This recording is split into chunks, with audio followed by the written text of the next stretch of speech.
आज हमारा चर्चा का विषय है भगवत साक्षात्कार और प्रश्नोत्तर। साधना मार्ग पर चलते चलते हमें अपने जीवन के बेहद रहस्यमयी तत्व पता चलने लगते हैं। उस वक्त हम हैरान अवश्य होते हैं, क्योंकि वो सिर्फ हमारे इष्ट देवता, गुरु अथवा हमें पता होते हैं। हमारे मन में प्रभु के प्रति एक प्रेम अंकुर उत्पन्न होता है। हमारे विचार स्थिर हो जाते हैं और हम उस निष्कर्ष पर आ जाते हैं कि प्रभु ने हमें जो सुख दिए वो दिए, जो नहीं दिए हम पूर्णतया अब प्रसन्न हो चुके हैं। भगवान के 9 प्रकार के प्रीति अंकुर इस प्रकार हैं। मन की शून्यता, अर्थात हम अपने मान अपमान अब जो भी भाव हमें जो देता है हम उसको स्वीकार कर लेते हैं। हम उनसे किंचित भी विचलित नहीं होते।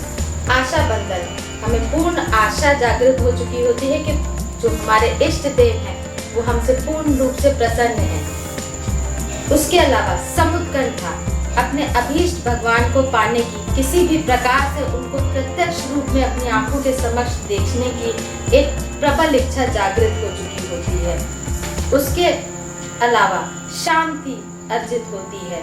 धन, पुत्र, मान, किसी भी चीज में हमें हानि पहुंची भी, असफलता, निंदा और किसी भी प्रकार की व्याधि अथवा रोग उत्पन्न होने पर भी हमारा चित्त विचलित नहीं होता। हम स्थिर भाव होते हैं। हमारे मन में कहीं एक विश्वास होता है कि वो परमात्मा अब हमारे साथ हैं, वो निश्चित हमारी रक्षा करेंगे।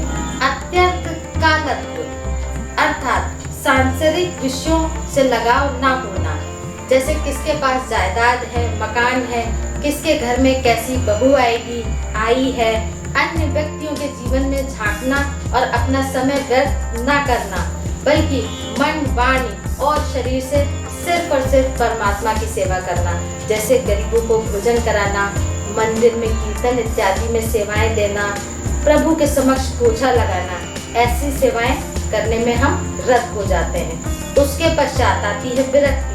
समस्त भोगों से हमें अरुचि हो जाती है। हम भीड़ से अलग अपने ही एकांत में कहीं चिंतन मनन करना पसंद करते हैं। नाम गान में रुचि, अर्थात भगवान का नाम और भगवत लीलाओं में हम सर्वदा रत रहते हैं। जब जब हमें अवसर प्राप्ति होती है हम सिर्फ प्रभु की चर्चा करते हैं।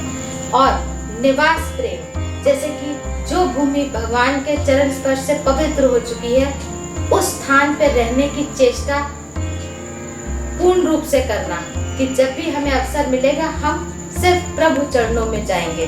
जैसे ब्रज धाम में रहने की इच्छा रखना, कैलाश पर्वत पर रहने की इच्छा करना, इस प्रकार की इच्छाएं उत्पन्न होती हैं। नवी अंकुर है भगवत के गुण। दिन रात भगवान का चिंतन मनन कीर्तन, उनकी लीलाओं की चर्चा करना, अपनी पूजा नैमित्तिक रूप से न कर पाने पर विचलित हो जाना कि अभी आज हम अपना प्रभु साक्षात्कार नहीं कर पाए, इसलिए हम विचलित होते हैं। जब ये प्रीति के 9 अंकुर दिखाई पड़ते हैं, इसका मतलब है कि साधक भगवत साक्षात्कार के योग्य बन चुका है। ये लेकिन प्रभु में रति नहीं है, ये केवल रत्याभास है।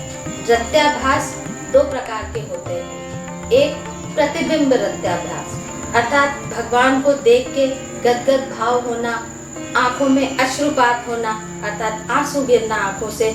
और दूसरा होता है छाया रत्याभास, जैसे हम अपने मित्रों के साथ जो कि कीर्तन भजन पूजन कर रहे हैं, उनकी संगत में हैं, या हम किसी सत्संग में जाके पूजन और कीर्तन करते हैं, उसके द्वारा जो भगवत प्रेम उत्पन्न होता है वो छाया रत्याभास कहलाता है।